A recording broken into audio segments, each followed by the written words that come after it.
Today I'm going to show you guys how I cook meat in bulk. Honestly, I'm like a total junkie for trying to be maximum productivity all the time. So I got about 30 pounds of chicken breast tenders here, about 10-ish pounds of steak there. I'm going to show you how I marinate them, how I do kind of everything in bulk to make it just go fast, and here we go.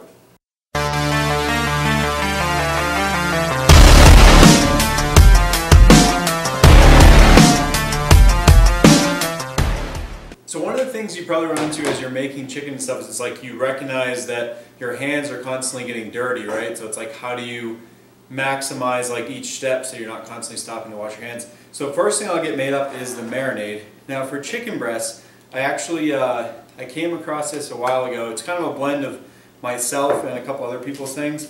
First step, Diet Dr. Pepper. I'm telling you, I forget. Whoa! If this exploded, this would be funny, huh?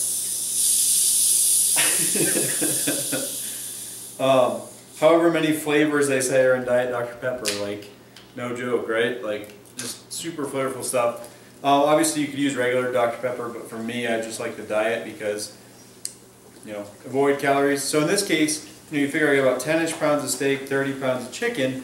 I'm going to go about 3/4 of the Diet Dr. Pepper. This is a 2-liter bottle. And here, and I'm going to use the rest for the steak, because it's mostly chicken. People always ask, you know, like, what are my secret amounts? And honestly, I don't have an answer. I would just say roughly 30-ish pounds of chicken. I'll do 2 bottles of barbecue sauce. I'm actually on a kick lately where I'm like trying different kinds of barbecue sauce. So this is Stubbs.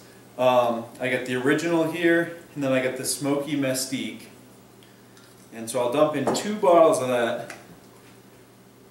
And you know, it's one of those things where you'll find, I'll show you the grill later, it's like most of this all falls off, but it just makes for an awesome marinade while you're going.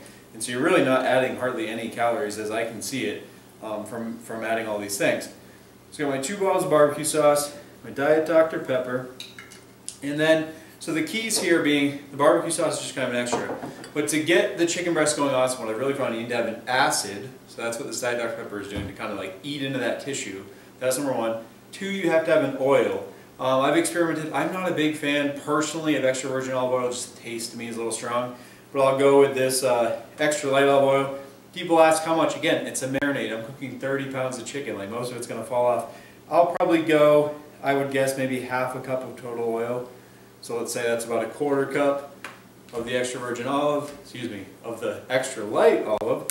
And then we'll go, let's say, about a 1/4 of this canola oil. I used to do all canola, but of course, you know, obviously the health benefits of olive oil, trying to do some of that as well. Let's get our 2 oils in there. Then we go ahead and throw some salt in, just kind of make things better. Get a little fun noise going on there. Minced garlic. It's actually the first time I've used like the fresher stuff like this. Usually I'm just using straight from a little, what is this called, McCormick or whatever, little can that comes in the spice aisle. But in this case, I like to go a little heavy on the garlic. So this is my first time doing this kind, but again, like I said, just be confident, have fun with it, know the general gist of the recipe you're after, and then just kind of wing it a little bit each time. So that's my garlic. I like to put quite a bit of black pepper, so a bunch of that going in there. And then one of my big kickers is Worcestershire sauce. If I don't put this in, it's happened before, I make this, and then I'm like, crap. Like, what did I do wrong? Like, what is the missing thing? It's the Worcestershire sauce. So, personally, I go with, some of you people probably don't care. Some of you are probably still on the fence a little bit about high fructose corn syrup. So actually, both these barbecue sauces and the Worcestershire sauce are both high fructose corn syrup free. This is Leah and Perrins for the Worcestershire, and then like I said, Stubbs barbecue sauce, original and Smoky Mestique. And then it's just me, I hate to waste stuff, so what I do is I took these barbecue sauce bottles, went and sloshed a little water around in them, so that way I would get all of it out. And then also I like to recycle, so it makes it easy now. It's basically washed out. You can toss it right in the recycling. And then same with this guy. So then what I'll do once I have this marinade all made up is I'll actually just take a spatula, in this case like the one I'm going to use on the grill, and just kind of stir this all through. Because you're having different consistencies here. You have that Diet Dr. Pepper, you have the oils, you have some of the water I just mixed in with the barbecue sauce. You just want to get it all mixed together nicely. And then there's one final kicker also that I put in here. Let me grab that for you. And that kicker is another acid, so we're going fresh lime juice. And same thing here, I got 4 limes. Again, I was saying this meat that I got is about 3/4 chicken, 1/4 steak. So I'm going to save 1 lime for the steak, and I'm going to use 3 of them here for the chicken. And you'll see, pretty simple, pretty straightforward. All I do is basically just squeeze the limes in, squeeze the juice in. And this will just give, again, another acid along with that Diet Dr. Pepper to really get into that meat. And then that oil, even more so from the canola and the olive, really just helps soak that all in. That's the biggest thing I found. So when I show you the steak in a moment, it's like because steak's higher fat, it just seems to sop up that stuff better. With chicken breast, it took me a long time to kind of come to this formula of what the keys were. Like I said, the acid, that did it pretty good, but still just not quite enough. Once you throw the fat in there, like, that's the kicker, that's the game changer. Not a lot, just a little bit, like I said, of that canola and olive oil. And so, now that we get our lime juice in there, that was the last thing I was forgetting. Again, just stir it all together. And you're getting this all ready, so that way when you open up these chicken breasts, it's very simple. You just simply boom, boom, boom, boom, drop them all right in, and it's ready to rock. You don't have to worry about all this back and forth with your hands and getting stuff dirty. Alright, so this is like serious productivity here. I used to drive me nuts, right? You grab the big chicken breast, take each one, you slice it down the middle, you slice it into smaller pieces. You're like, oh my gosh, like I don't have all day to cut this stuff open. So for a while I would switch to chicken breast tenders. They were already pre-cut, so I'm like, cool, smaller pieces. But same thing, it still was like, they just didn't soak up the marinade well enough. And so it's like you had to cut little slits in them to really take it up. So that was the third thing again. Acid, fat, and little slits in the chicken. The steak is more porous, so it's going to soak up the marinade better. The chicken will not. So I would cut these little slits, but then I'm like, geez, I'm spending all day, you know, one at a time pieces. So then what I found is, lay them all out. You slice open the plastic on the chicken breast. You get each one open. I'll come back in a sec here so you guys don't have to watch all this. So now all the chicken breasts are open, and then I simply just go down the row, boom, boom, boom. And I'm not slicing all the way through. I'm just slicing a kind of top superficial slit in these, and that's again going to help the marinade to soak up into them. And so you can see how efficient this is. Sometimes the packages will get a little jumbled up, but usually they're all laying down, you know, all the tenders nice and straight. So you just quickly whip through. And I mean, I'm actually going to keep the camera running here just so you can see how fast this goes. But this is, again, 30 pounds of chicken breast. And we're trying to think, you know, how can we prep this as fast as we possibly can and avoid just all the headache of doing this. So we're almost done here.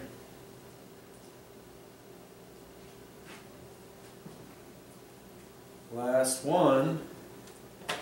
And next thing you know, all 30 pounds of this is ready to be hit with the marinade. So I don't really have like a perfect science for how I go about putting this in the marinade. Honestly, this container is not going to be enough to hold all my chicken. But basically what I'll do is, again, usually have a couple of these ready to go. And then it's literally just, you know, jump the chicken in. Usually in 2 handfuls I can get, these are about 2.5 pound packages, get a whole deal in. Have my trash can waiting for me, so it's just very quick. Assembly line style, they're going in. And what you'll find is like the level of the marinade just kind of rises up around the chicken. And so, you know, progressively it will get higher and higher and higher, and then eventually you're like, oh, okay, I filled this container a little too much. And then that's when I'll flip over and grab another container, and I'll go ahead and start tossing the chicken in there. And I'll quickly show you how that process goes. And honestly, if you know like your amounts, you'll know ahead of time how much to how many containers to have laid out, how much marinade to have ready, and you won't even have to have an extra, but let me show you that in just a sec. So you guys only missed like 30 seconds of action there. It was really fast. So now you can see we get some remaining chicken, and I basically run out of room in this guy. So then what I'm going to do is I just set up an extra pot here. This is how I usually am. I'm kind of random. Like I'll just recognize like, okay, I'm going to run out of room. I got to do something else. So let me quickly show you what I do now. So I'll just take the rest of this chicken, and I'll go ahead and put it in the spare pot, getting it ready. And this is where you'll find that this marinade again goes a really long way. So now all the chicken's in there. All I'm going to do is just dip in with this big spoon here and transfer some of the marinade over. Try not to spill the best I can.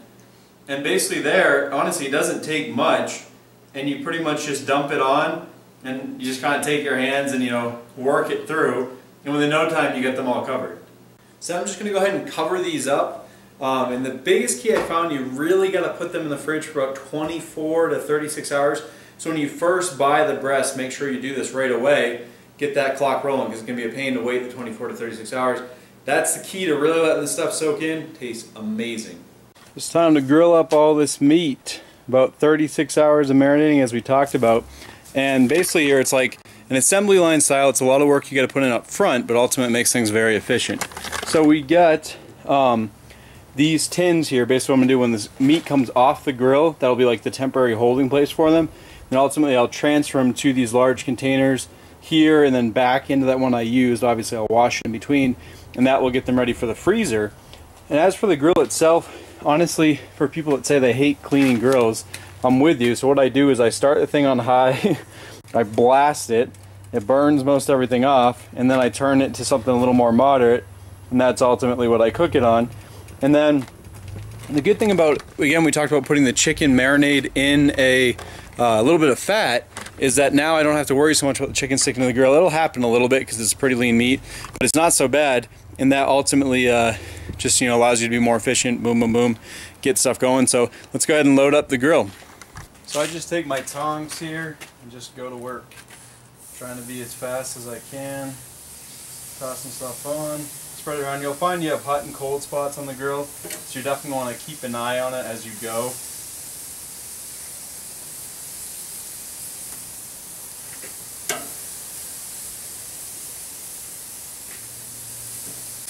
There you have it, grill's all loaded up. I'm going to go ahead and close this down.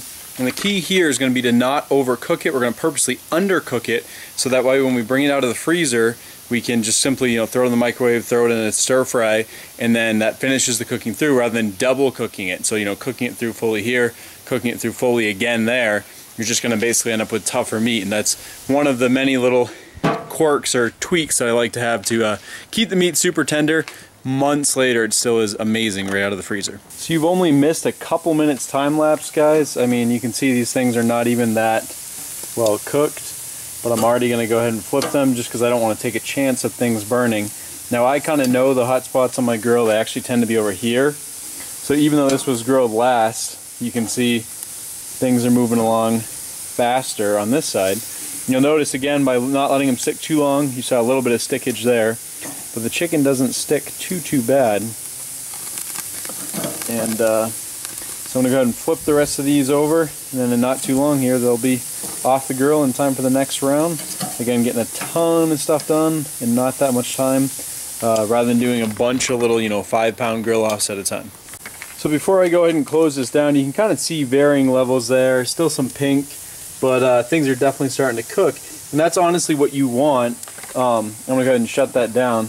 But you want a little bit of that pink because, again, you want to keep this just barely cooked, so when you pull them out of the freezer, you're able to throw them in a stir fry, throw them in the microwave, finish the cooking process. And why the freezer? The idea being, again, if you get 30 pounds of this done, throw it in there, you don't have to think about it forever. You've got regular, you know, meat to eat forever, rather than, you know, the fridge, and you got to worry about how long it's going to keep for. So I'm going to zoom in, let you guys see what we're working with here. You can see still a little bit of pink, but not too bad. And I'm going to go ahead and pull these guys. And again, that's the reason being so that I'll finish cooking them when I actually take them out to eat them at a later time. Just to also let you see while we're close up here. I mean, super, you can see that's just diving right in there, super tender.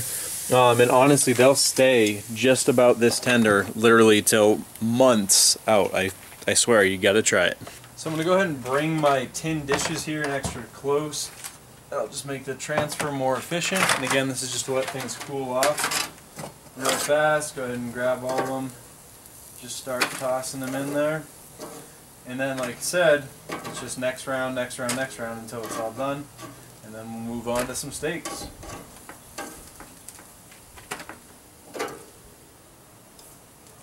Just so you can see, guys, this is a 4.5 gallon container. I mean, honestly, most of the marinade is still in here, and again, all of it is falling off also when grilling. So again, for anyone fearing added calories of the barbecue sauce and the oil, It's just really not the case. There's like hardly any left on there.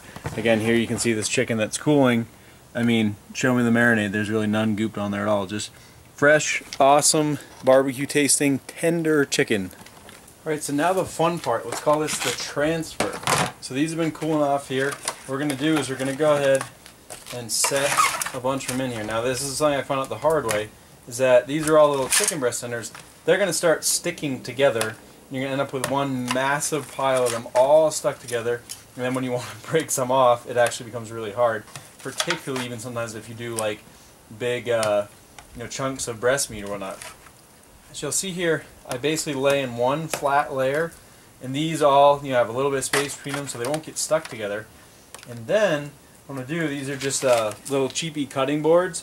Go ahead and toss one of those in the middle, next layer of chicken, and then I'll just continue this process with all my containers. I actually got one soaking there, washing, the one that it was originally marinating in, and I'll just go ahead and keep layering this chicken, layering the dividers, and then again you can freeze up all of this. It won't stick together. It comes out for months, super tender.